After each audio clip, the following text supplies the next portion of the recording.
Hi, I'm Jim Juback, and welcome to my YouTube video for Wednesday, November 2nd.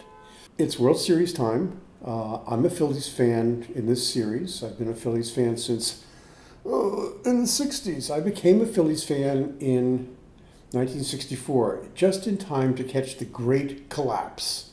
This is when they were 6 games ahead at the beginning of September and somehow managed to finish tied for second. There's an investing lesson here, because one of the things, there's a military saying, don't reinforce failure. One of the things that happened to the Phillies was that they had two really, really good pitchers and a lot of guys with bum arms, so it was basically start Jim Bunning and Chris Short and then start them on 2 days rest, which meant that Gene Mauch, who was the manager at the time, essentially panicked, and he started all these guys he started his best pitchers on 2 days rest, and they consistently lost. If in retrospect he had only said, okay, we only need to win 3 games out of 20, 4 games out of 20, and I'll just put my best guys up at regular rotation, but no, he was too impatient. He wanted to win now. He got more and more panicky.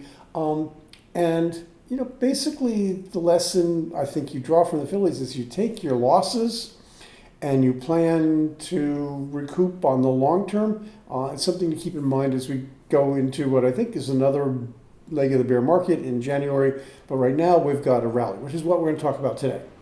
Title for today's talk is Federal Reserve, Mind the Gap. If you like this video, please give it a thumbs up. You can subscribe to my YouTube channel, and that way you get notification when we're doing more videos. If you want more of my stuff, including 3 portfolios of stocks and dividend stocks, and right now we're doing a subscription offer that's about dividend stocks. You can go to my free site, that's jubackpicks.com, my paid site, which will have the special report on 5 dividend stocks, and that's at jubackam.com, and you can find links to those down below.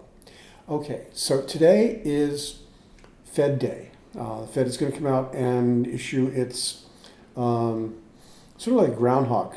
As we see the shadow, we're going to cut rates. We're going to, the consensus is the Fed is going to raise rates by 75 basis points today. The lack of consensus in the place where the market gets to speculate is what happens after this. And one of the things that, when I said the Federal Reserve mind the gap, is that there's no dot plot today. That there's no revision of the Fed's projections on interest rates or inflation or GDP growth. We don't get that until December. So until December 14th, Wall Street gets to speculate. And right now the speculation is the Fed's going to pivot. The Fed's going to pivot towards stopping its rate increases. That's really one of the things that's driving this rally. And the fact that we don't have any real information, all we're going to have is Fed governors going out and speaking, but we won't have new information from the Fed, lets this roll for a while. So my short-term prognosis is that we will have a pretty good year-end rally, which might take us until maybe January. That's the seasonal pattern. January effect, December rally, Christmas rally, all these things at the end of the year. Money managers moving money off the sidelines to portfolio address.